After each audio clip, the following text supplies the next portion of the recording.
Hey, this is Matt Boldy, and you're listening to Locked On Wild. Hey, this is Marcus Foligno, and you're listening to Locked On Wild. You're Locked On Wild, your daily podcast on the Minnesota Wild. Part of the Locked On Podcast Network, your team every day.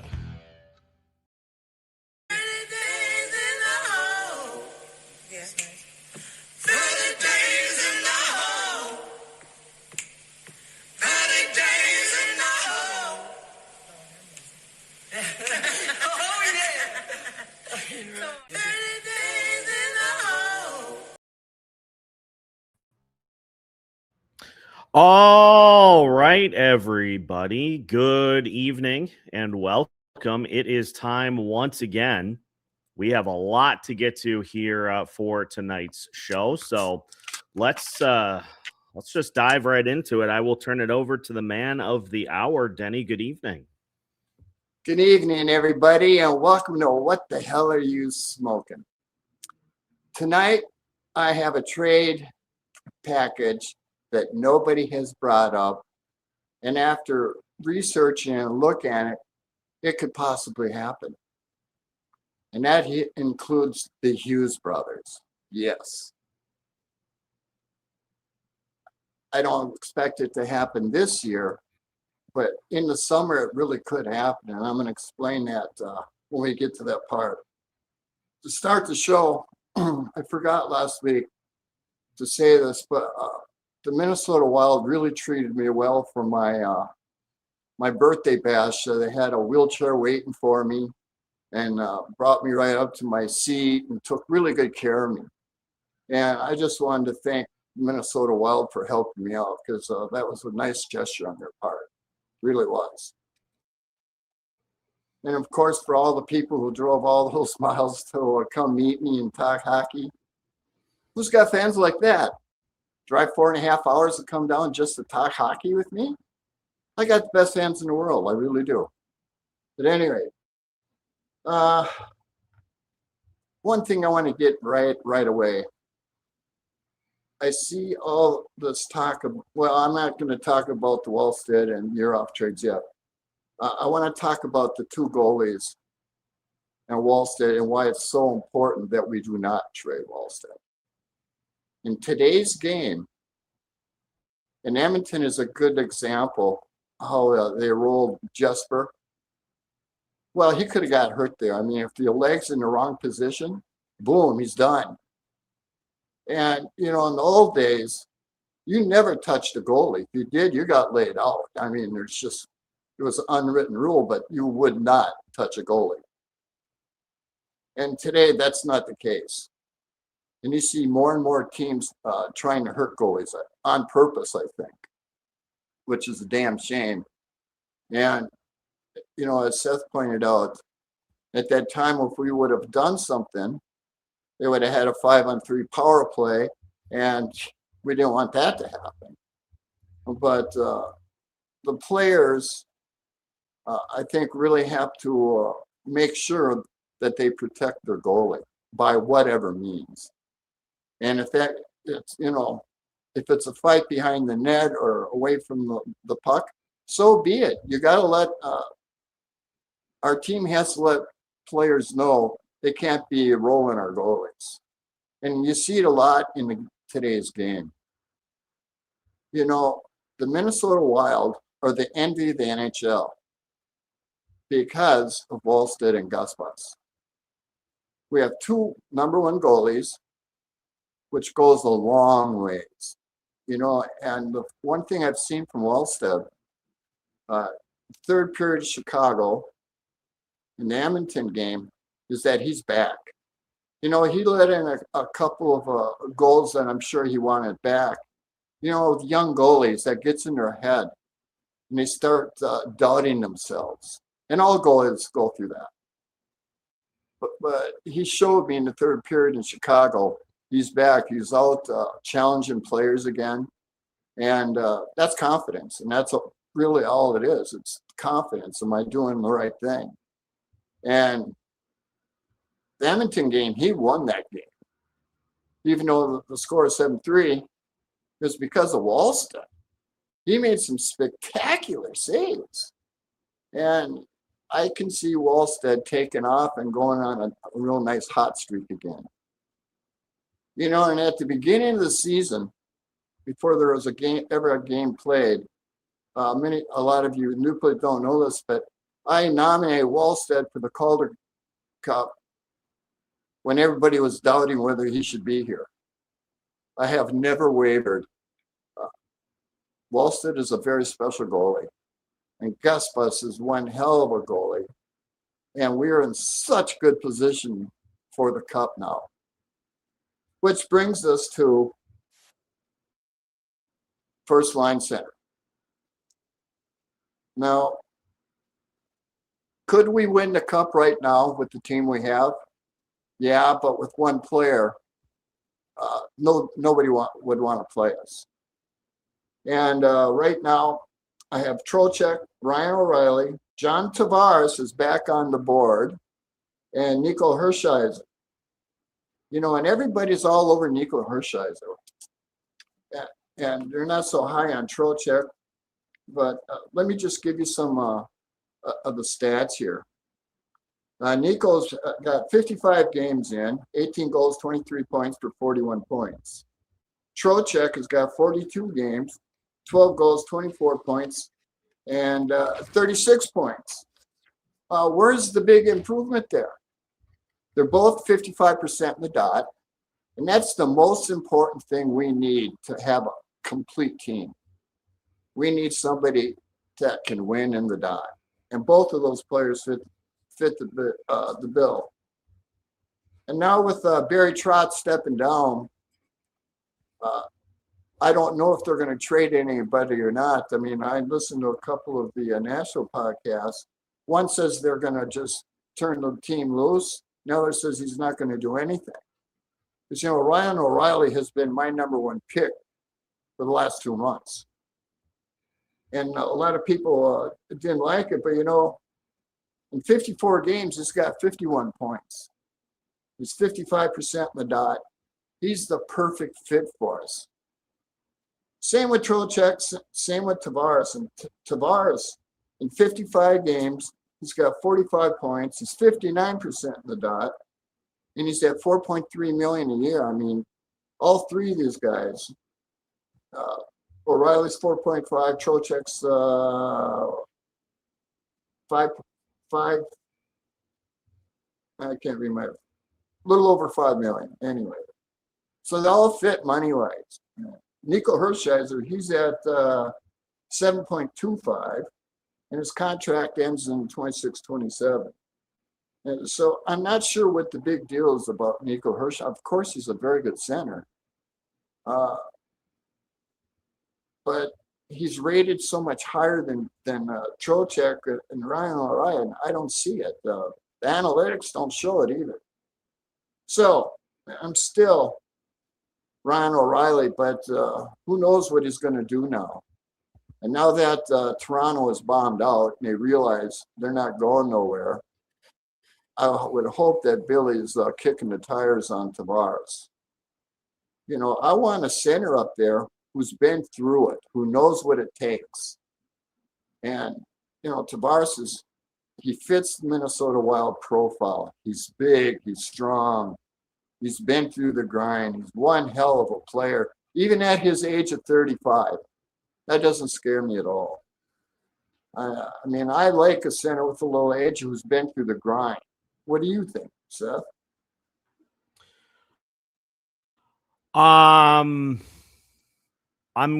keep going. I'm working on something with my internet because I'm not even on screen right now. Oh yeah, you're frozen. Okay.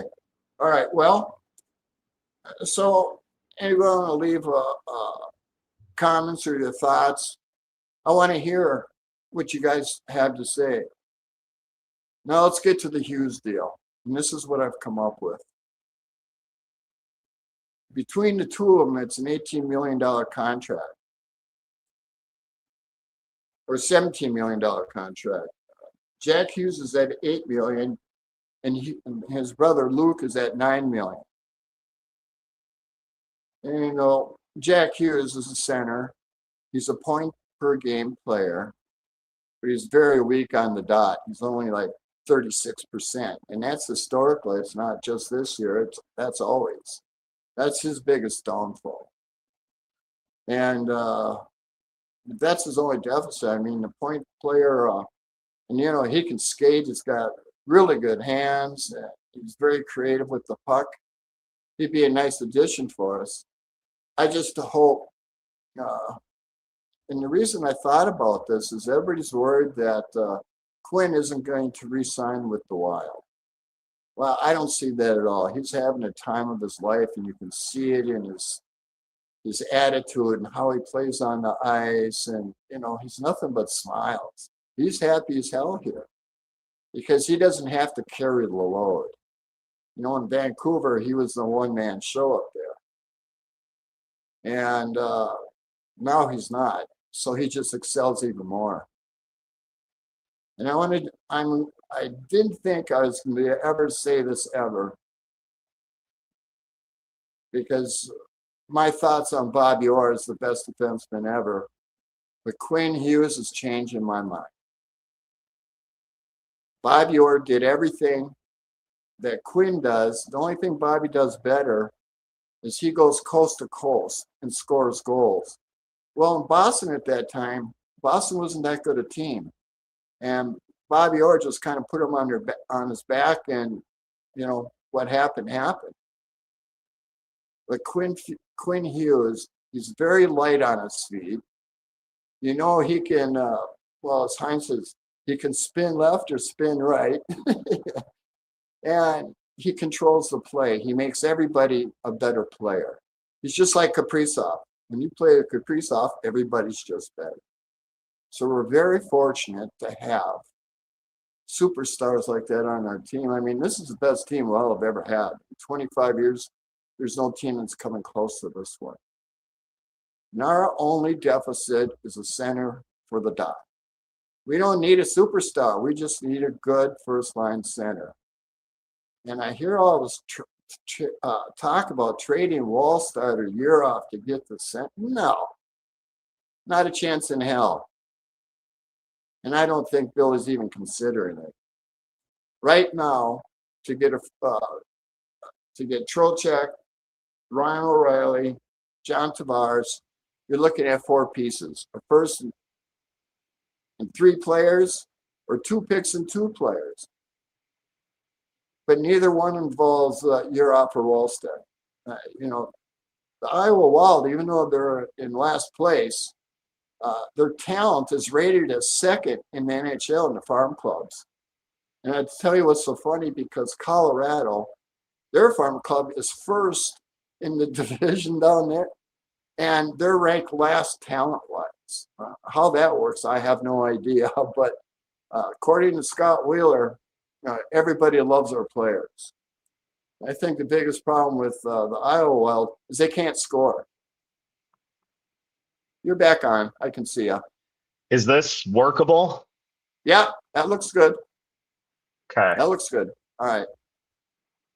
So, you know, there's no way in hell I would trade Urov. And with Strammel, he most likely is going to win the Hobie Baker. And I can remember a couple of years ago where everybody was beating up Judd Brackett for picking him. You know, and Seth and I, we went to see the tryout camp, whatever. What did they call it, Seth? Was that the prospect showcase? Yes, the prospect showcase.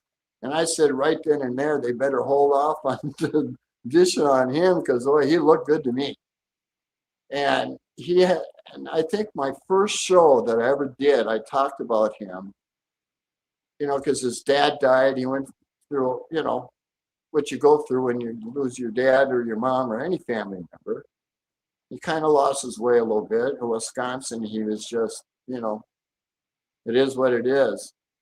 But he has certainly found his way at Michigan State, and he has gotten mean. I watch his play, and he's fabulous.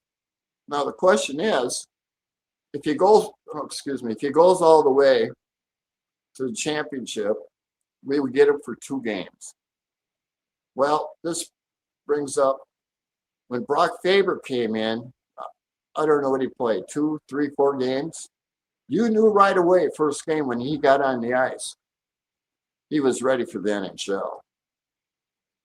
So if we don't trade him, I hope we don't, I want to put him in the fire, let him play, and see what he's got. He might be step right in and not miss a note. I mean, we don't know until it happens, but he looks extremely good. I mean, you know, just being in consideration of Hobie Baker has to tell you how good he is. And he's just tearing it up. So my whole deal, and this is another oh, I got to sneeze. Hold on. Yeah, I hate when he's got to sneeze and don't. One last trade deal here. Panarin. Panarin is in charge of his own destiny. You know, last year, and I talked to Brock Nelson, I bombed on that one, but I thought he was in control of his own destiny, and he wasn't.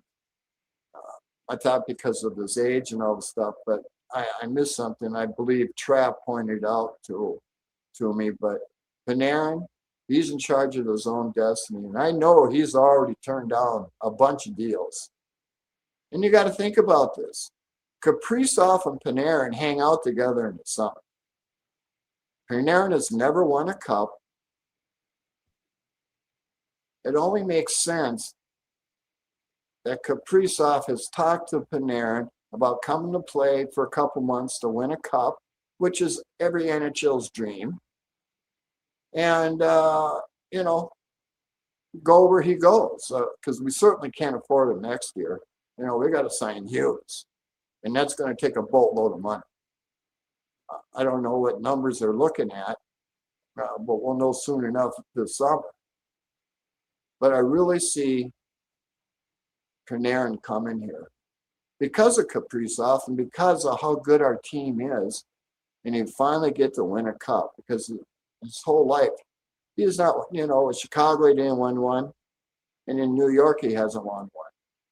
So it only makes sense to me that it comes here for a couple months, wins a cup, and then moves to where he's going to go.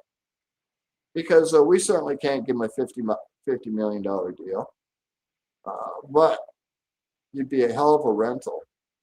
You know, and everybody I see all these podcasters talking about, oh, he's going to get 2 firsts and this and that. No.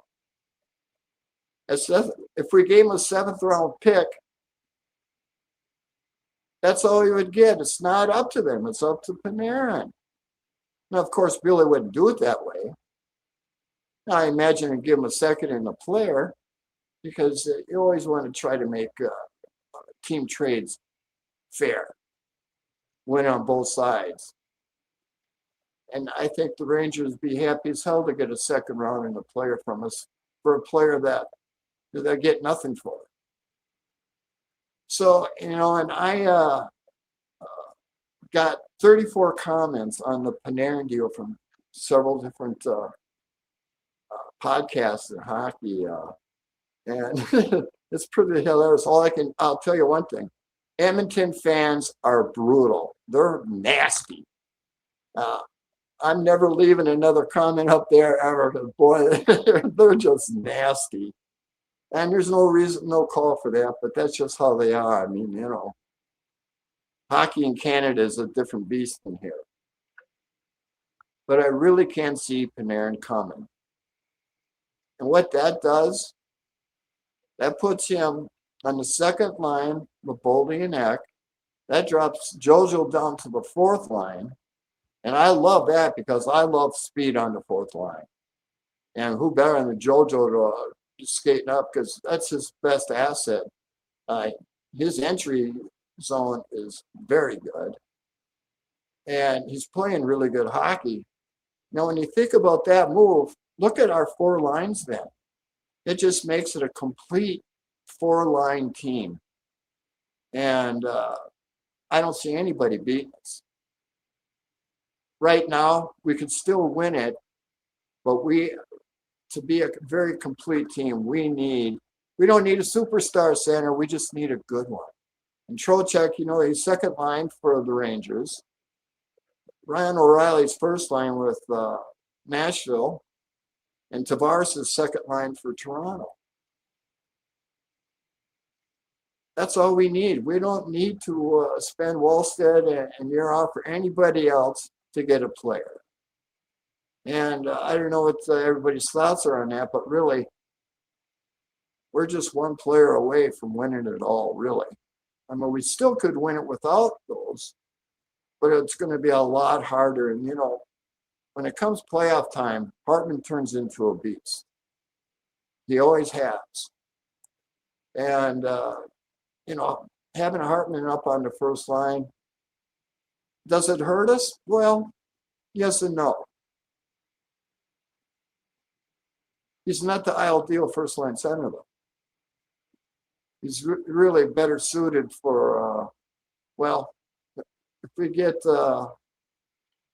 one of the three players I'm talking about, he's going to the fourth line with JoJo and Stern. Jesus, our fourth line is going to be just deadly. I think Hartman is productive enough to be a third line guy. Well, I thought about that, but I really like what Yurov and Trenin and Tarasenko are doing. I mean, boy, they bring an element to the game that I really like. Yeah. Trenin is the lean, mean hit machine. And Tarasenko has found his game again. He's very engaged. In the last game, I don't know if you guys missed this, but Yurov threw a couple of really nice passes to Tarasenko. He didn't get a goal from it. You can see their potential right there. I mean, they bring something to the table. Go ahead. Can I go major spin zone on Vladimir Tarasenko? Sure. Absolutely. I know I have railed that acquisition quite a bit throughout the course of this year. I think Vladimir Tarasenko has been one of the single driving forces to the development of Danila Yurov. That's a very good point. Let me think about that for a second. How many games have they played together now? 10? Yeah, right around there. Yeah, that's enough to get the footing in and know what to expect. Because we all know that Yurov is still a work in project, but Yurov has made huge gains. My biggest concern about him when he started out was what his two-way game was going to be, and his two-way game is excellent. And those passes he did to Tarasenko, that shows greatness right there. He's got the vision, and only good things are going to come from Yurov in the future. So I really like our third line the way it is right now, because that's going to cause a lot of matchup problems. And if you put Hartman and JoJo down on the fourth line, wow, they're going to have a lot of matchup problems. And right now you should not look at the fourth line as a demotion, because one thing about Hines, he has changed his game up a little. I think he's learned from the past. And I don't know if he'd listen to me or not, but his time management is my biggest criticism of now, and that has changed. Well, and I got a couple of questions that I'm going to answer tonight. I've been asked, what do I think of Billy and Hines? Well, to begin with, Billy's made the best trade in Wild history with Quinn Hughes. And the only way he could lose that proper respect is to trade Wallstead, because that would be the worst trade in Wild history. But I don't see that happening. As far as Hines, he has changed up his coaching style. His lineups are very good. His time management is very good. A lot of people complain that he's playing Hughes too much. Well, yes and no. I mean, I'm sure they're going to give Hughes some time off or a couple of games off before the playoffs, so he's a little bit more rested up. But Hughes runs the team. And if you look at what Hines has changed, you see a lot of times now where Hines goes up, he goes behind the net, setting up the play, or as I'd call Gretzky's office. And that's certainly a blueprint from Gretzky's office. You know, when you got Boldy on one side and Kaprizov on the other, that's just a deadly combination. You know, a lot of people are questioning why Kaprizov was down in front of the net like that. Well, number one, he's really, really good on the puck. You can't hardly move him. He's perfect for in front of the net. And he's got the eye-to-hand coordination to score just about any time when he gets the opportunity. So I don't see why people would have a problem with that. To me, it's just a plus. And Boldy has learned, you know, not only does he have a quick release, but he's learned to make space when there's no space. You know, he's honing his craft. And that's why he's become a superstar. And he really is a superstar. I don't know what else I can say about them, but when you have Hughes and Faber, Kaprizov and Boldy, and Eck out there, boy, that's as good as it gets.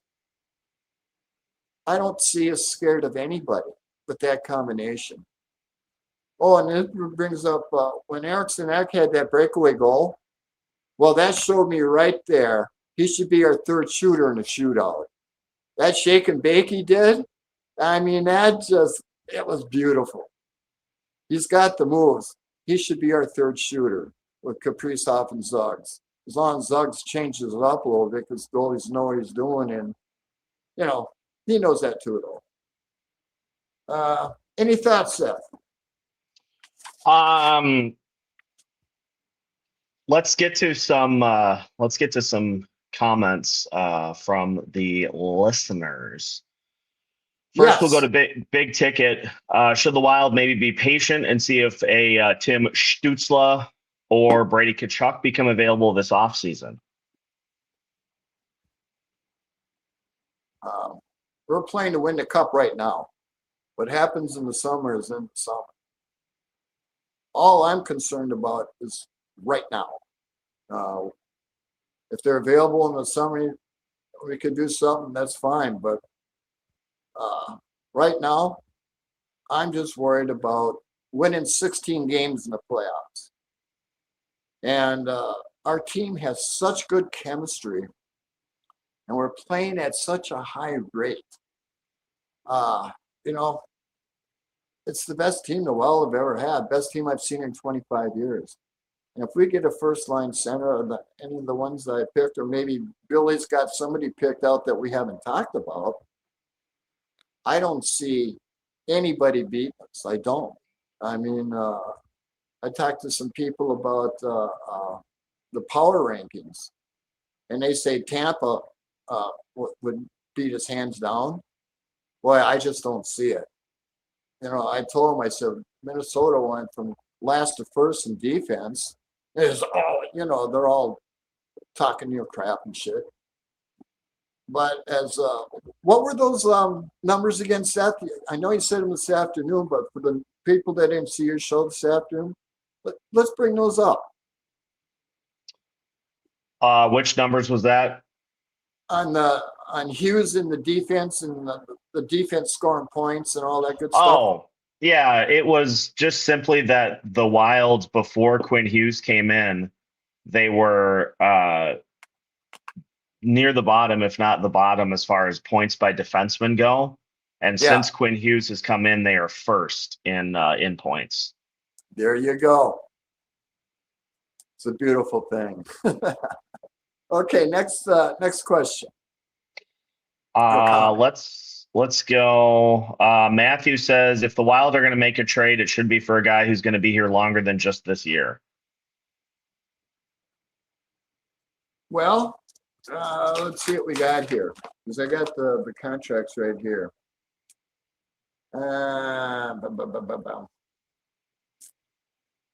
Ryan O'Reilly is signed for 3 more years at 4.5. Tavares is over in 28, 29. And Trocheck is for a couple more years. So they're not going for just one period. They're going to be here for a couple of years yet. That's why it all makes so much sense. Next question. We've got somebody asking about your photo behind you. So explain that for the newcomers to the show. Well, you obviously haven't seen the movie Slapshot. And if you had, you know exactly what this is. The Hanson brothers, of which I had the original Hanson brother, Jack Carlson. He's been on my show a couple of times. And when you see the beginning of the opening of my show where the stick's going down, slapping everybody in the face, that's from the movie Slapshot. One of the greatest hockey movies of all time, really. It's just hilarious. But they're true brothers. They're from Hibbing, Minnesota. And yeah, that's their Hall of Fame right there. I highly recommend, if you haven't seen it, is to watch the movie Slapshot, because it's just hilarious. And yeah, I got my Chiefs jersey on right here. Next question. Let's go to Creepy Colors. I feel like we'll have to pay just as much for the Breadman as we will have to pay for Robert Thomas, and he personally would rather have Robert Thomas. Well, let me go over this one more time. He's in St. Louis. He's a Central Division foe. They don't like trading in division foes simply because then you got to play against them. And we don't have a big history of trading with St. Louis. And number two, as good as Thomas is, he doesn't make his players around him better. Take Jordan Kyrou, for example. His production with Thomas as a center is down 30%. Who's his other line mate, Seth? Pavel Buchnevich. Yeah, I mean, they're both way down. And even though Thomas is really a good player, he's not good enough to make the players around him better. And, you know, that's got to tell you something right there. Because Jordan Kyrou, before Thomas was playing with him, he was just a beast. He's a shell of himself right now. So that's got to tell you something. And analytics show it. So, but I don't see St. Louis even considering trading with us. In-house trades like that very rarely happen. I mean, we've made a couple of trades with Colorado, but that was for bottom six players, not a star. We made some trades with Chicago before, but that, you know, you don't trade a superstar from to your team that you're playing against. It just doesn't happen. Who could ever forget the Greg Pattern for Ian Cole trade that Bill Guerin pulled off to start off his tenure? Yes. It's too bad we didn't keep him, because he played really well for us. I really liked him. I think they thought they didn't have the money to resign him. But yeah, that was one of Billy's good deals right there. Next question. Big Bear wants to talk about Brock Faber's recent run of all the goals that he's scoring, and wants your thoughts on Faber's offense this year. Well, you know, when we got Hughes, I forget who had asked me, but they said, what do you think's going to happen with Faber now that he's playing with Hughes? And I said, well, his game's just going to go up. And it really has. Brock Faber is Brock Faber. I mean, he is, because he doesn't have the load on his back now, he's playing much freer. Or he's not gripping the stick tight like he used to. You know, there were times last year and early in the season, it was too much. I mean, he's gripping the stick. Everything's on him. Now that he doesn't have that responsibility so much, you look, he's just taken off. I mean, Faber could score 20 goals this year. I know Seth and Alex talked about that, but it really could happen because Hughes is such a good player, and he makes everybody around him better. And Brock Faber is a prime example of that. You watch him skate now, and boy, he's just freewheeling. He's going. Now, we're very lucky this year to have the team that we do. And that's all a credit to Judd Brackett and Billy and Hines, because I'm telling you, I love this team. You know, and I told you at the beginning of the season, I thought the Wild would hit 113 points. We have, what, 26 games left? Yes, that sounds right. Yeah, well, 26 games left. We got to win 18 games. And with all the overtime draws, whether we win or lose and get a point, we very well could hit 113 points. I mean, I don't know how close I'm going to come, but it's going to be damn close. You know, and the thing is, you know, everybody's talking about Colorado. When you lose two of your best players in Colorado, Tays and Landeskog. Landeskog. Well, they'll both be back when the Olympics are over. And you cannot expect any less than them being the best. What's that? I just made a note that said my internet is holding me hostage. Oh no. I'm fine. I'm fine on the phone, but I got to say this is just a super awkward setup. Like I'm leaning over my my laptop stand, but it's good enough for tonight's show. Okay. You're going to see Colorado right back to where they were. And, you know, as I commented a long time ago, Colorado is the best team I've seen in 50 years. But now, I'm going to tell you right now, Minnesota gets whoever they get for a first-line center, we can match them up and down. I mean, Hughes and Faber are the number one defensive pair in the NHL now, aren't they, Seth? As far as goals for per 60 minutes, amongst qualified pairings, they are number one. Yes, there you go. You know, and our offense now is predicated on the stretch pass because of Quinn Hughes. You know, and he's at 83% on the stretch passes. And if he brings it in the offensive zone by himself, he's at 89%. So our whole offense runs through Quinn Hughes. And that's a big change. It's no longer the 2-1-2, it's the stretch pass. And that's how good Quinn Hughes really is. And, you know, as I was talking about Bobby Orr before, and in my comparison with Hughes, I can't see any deficit. And I can't believe I'm going to say this. I think he's as good as Bobby Orr, maybe even a little better. If Quinn Hughes had to put the team on his back and skate up and coast to coast to score goals, maybe not quite that good, but everything else, he's a better skater than Bobby Orr. He's lighter on his feet. Bobby Orr could just read, you know, I saw an interview with him one time. He goes, how do you know when to go left or right? And he goes, well, I see what side of the edge their skate is on. If they're on the right side, I'm going left. If it's on the left, he's going right. And that's how he was so good. I mean, you couldn't stop him. You couldn't hit him. It's just, you know, and Bobby Orr has started what we see tonight. You know, after Bobby Orr is Ray Bork.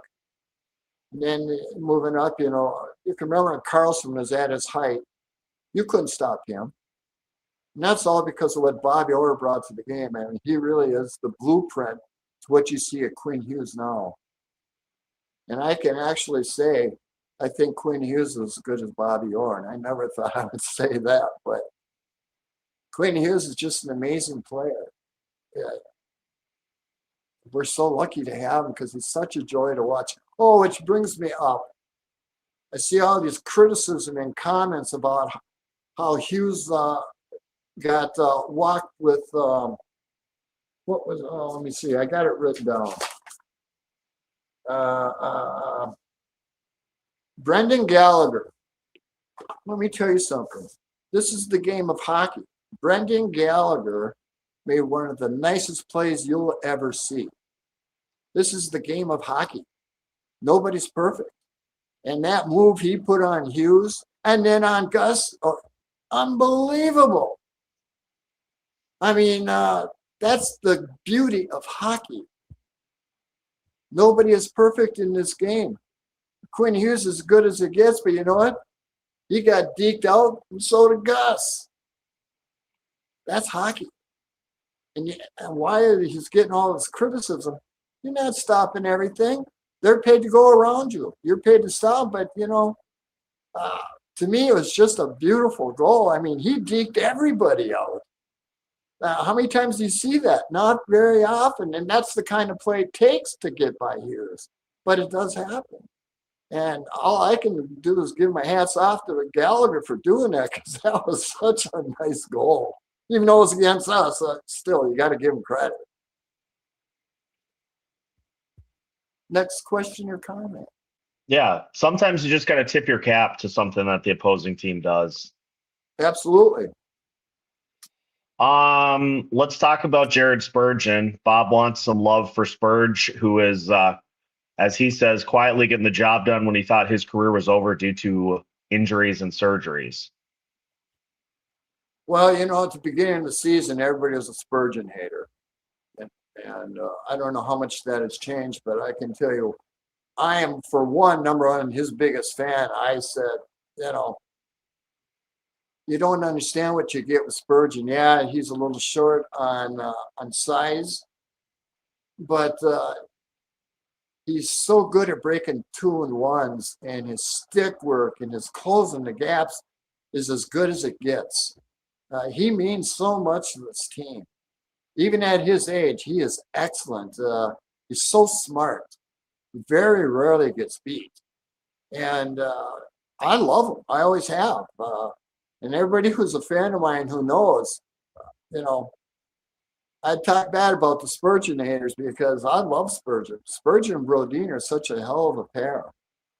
And then, Seth brought up, should we look for another defenseman? Well, you know what? I really like what Damon Hunt and Jurasik brought to the table. Now that Bogo's back, they don't look out of place at all. I really like what Damon Hunt brings to the table. And he plays within himself. He's not making mistakes, and he doesn't get beat. That's all you can ask for. I mean, not everybody's a superstar out there. First thing with defensemen is to stop from people getting goals. And he does that quite nicely. He closes the gap and he turns the play to the outside, and that's all you can ask for. I really like Damon Hunt. And Bogo's, this is the best he's played in years, I think. I don't know, at least before he got hurt. One game doesn't really tell you much, but this is the best Bogo's played in years as far as I'm concerned. Last year he was losing his man on the weak side all the time. But not this year. And I just hope that keeps up because, he's a big body and he can move players. And that's going to be very important in the playoffs. Next question. Let's talk about the Avs a little bit. Because, I had thought that it was impossible to run them down, but with how they have been playing recently, what do you think about the possibility that the Avs could be caught before the season is done? Well, we got 2 games left with them. That's 4 points. And what are we, 7 points behind them? 6, 7? I think it's 6. Pulling it up right now. Okay.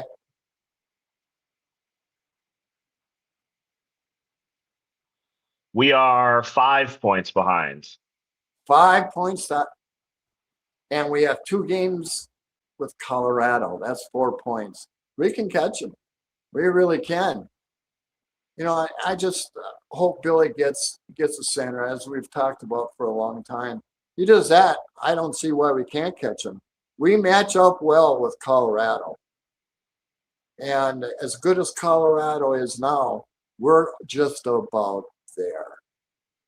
And if we get a center, watch out.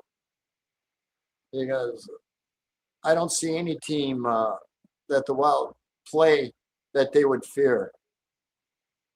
Even when we played Colorado before, when we won, what was it, 2-1 in the first game? Yeah. We played perfect hockey to win that game, but we still won it. And you can't really count the second game because we had played 3 games in 4 nights and they were fresh for 2 days. So, we were burned out. We had no legs. So you really can't count that as you got to count it in the standings. But ideally, heads up, straight up, we match up well with Colorado. And I like our defense better than Colorado's. Even though the Wedge brothers in Colorado are playing, they're pretty good in goal. This is historic for them. They've never played this well. And I believe they can be had. But I think we can catch Colorado. I really do. It all depends on what Billy does. And that's really the name of the game. Next question. Big Ticket was asking about Seattle. What about Matty Beniers if the Kraken are potentially selling? Well, they have Schmaltz on the block.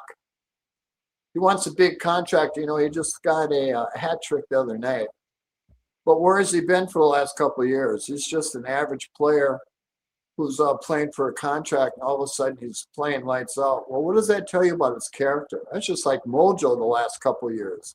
11 goals a season. Now he's playing for a contract, and look at, he's got, 35 points this year? And he's, I don't know what it is about players. They think they can hide that stuff just because you play good for a little while to get a big contract. Nah, I'm out. And Matty Beniers, Seattle's a weird team. They play really good. Then they go in a funk.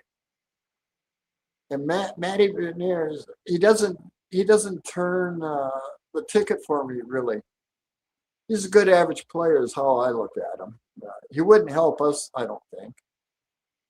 The Minnesota Wild have the deepest team in the NHL. And the reason I can say that is we actually had 10 people for the Olympics when you had the goalie from Iowa. And even though Brodini isn't playing, we would have had 10 players in the Olympics. That's 2 more than any team in the NHL. That's how deep we are. That says a lot. And, as I discussed earlier, we get a first-line center. That drops our 4th line to just going to be matchup problems. You look at Florida last year when they got Marchand from Boston. That 3rd line, Edmonton had no answers for it. And I can see that happen with our 3rd and 4th line this year. That's how deep we are. Next question. What about Shane Wright? He has been dangled by the Kraken. And it sounds like he himself wants a change of scenery. Any interest in that? He doesn't do much for me, to be honest. I mean, he's an average player, just like most of Seattle players are. And I don't know if that's. Oh, hold on.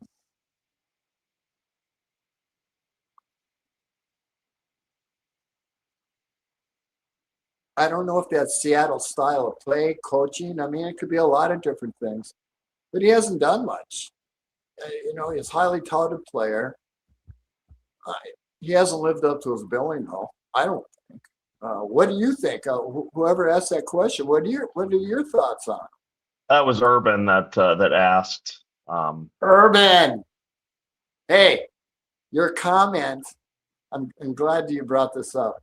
Urban brought up a comment on Judd's show about Toronto paying all this money to get all the top players, and he's got a really good point. And Urban, you get a shout out from me because that was a damn good comment. I was impressed, and I told you I would do this, and you're getting it. You get a shout out, and what, as long as you're here, Urban, why don't you explain and leave the comment of what you left for your comment with Judd's on that, the pay deal.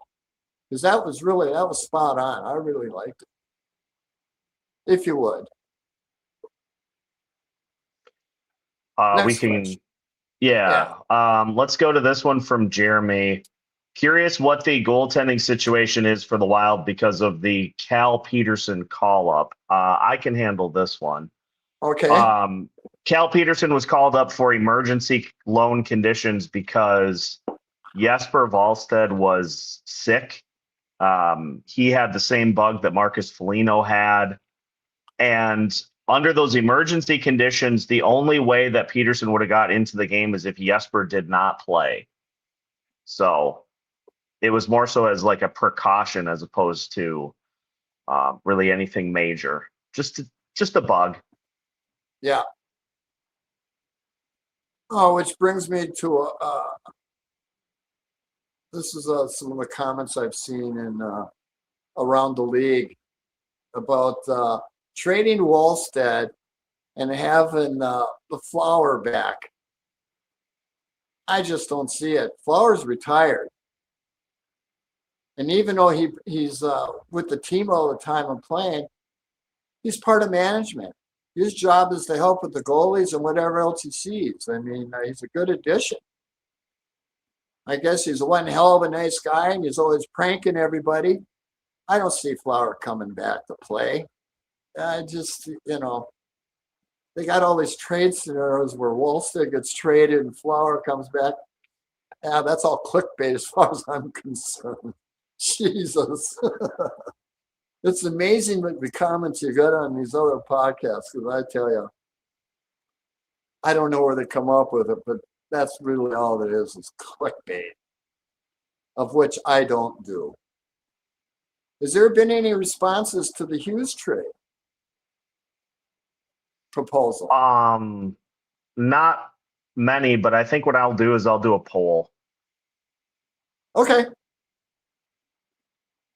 Because I'm telling you right now, if New Jersey wants to take on the money, because that's the only way we could do it, we could, it'd be 8 pieces for 2 players, and take on the money. We'd have to give up Strammel, but it's quite viable. I mean, it could happen.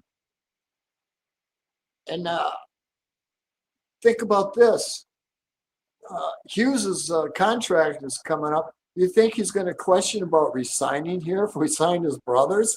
Not a chance in hell. He's here. I don't think he's going anywhere anyway. Hughes loves it here. And you can see it in his play and his body motions when he's, standing on the bench and stuff. He's in all his glory now. And in Vancouver, he was just, team was on his back and did as well as he did. But here, he's taking it up a notch because he doesn't have to be the man. And he makes everybody around him so much better. The whole team now, they're always looking for the stretch pass. That breakaway that Trennan got, that was a stretch pass that would have never happened 2 months ago. But now everybody's looking for that stretch pass, and that's what our offense is predicated on. And you can see what Calgary did. Can anybody tell me what Calgary did to stop the stretch pass? So let's see how smart our audience is. I'll get to it at the end, at least what I saw. So if anybody can tell me what formula Calgary used to stop the stretch pass, let's hear it. Let's see how smart our fans are.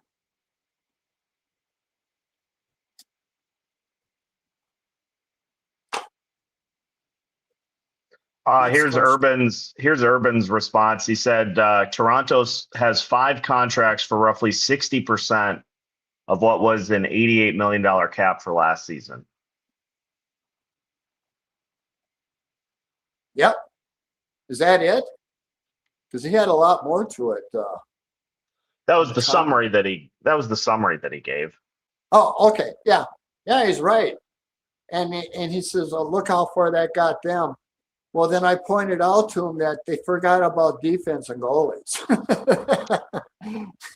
which has always been Toronto's downfall. Toronto's in, they're in a bind now. They know they're not going anywhere.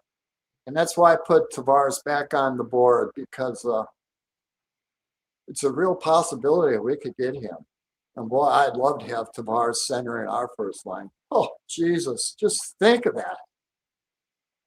It makes so much sense.